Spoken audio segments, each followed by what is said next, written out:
Moms with toddlers who have extreme eczema, please enter the chat. I'm trying to figure something out. So I have eczema. I have it really bad in my scalp. It used to be a little worse on my body, but that is improving over time. So baby girl had like minimal eczema at first, but now it is starting to get a little bit more aggressive. She has it on her eyelid that continues to flare up. She has it like on her wrist in this area on one palm. On one hand, she has it right here, obviously in the folds, but she actually has it like on this part of her arm. Now granted, I got the whole keratosis thing going on, so that's why you see all of that, but she got on her arms, her legs, her core, and her neck, and it's starting to be the kind that's not cute, that makes her skin look problematic, and I don't like that. And if you know anything about me, my baby stay extra moisturized, but I don't think that's the issue here.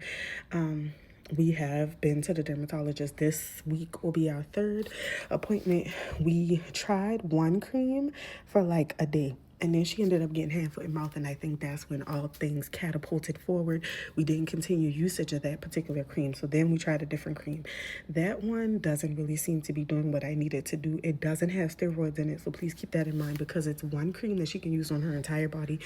She can use it on her eye as well as the rest of her body. Now, I think the eczema on her body needs the steroids, because we were using a different cream and like in a couple of days it would be gone. Now granted, I could have just started back using that cream, but I don't have no more of that, and I didn't even think to go fill it until just now. That was stupid. So I'm gonna go probably fill that one, submit the request to fill that one so I can have that as a backup. What natural remedies are we using for eczema? So when she had hand, foot, and mouth, I actually used the Selsun Blue to like bathe her skin, and it was starting to like dry out some of the eczema, which is good because you want to dry out and then it goes away. But like, what are we using for eczema that isn't prescribed? What are the natural remedies, or maybe what is prescribed that you feel like has worked? I've heard a lot of people talk about a very thick cream, but I feel like that cream is specific to steroid-based creams. Again, I'm not against her having a steroid-based cream. I just think that like we have to keep in mind that we need something for her eye. They can't use steroids on her eye. Am I wrong for thinking that we may need to use steroids on the body and then non-steroids on the eye? But even for the eye, I don't even know if it's working. Now, I'm gonna be honest, the first cream that we only used for one day because she had hand, foot, and mouth, I've been using it since Sunday. I do feel like it's drying things out. I do feel like some of her breakouts are seeming to be less minimal, or at least the redness in them is gone, so maybe it is working.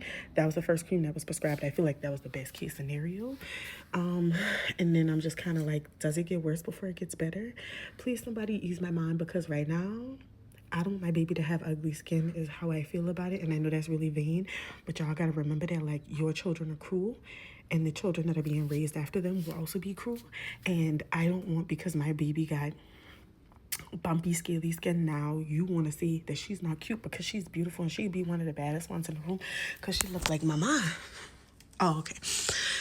But anyways, help me help my baby, please. Thanks.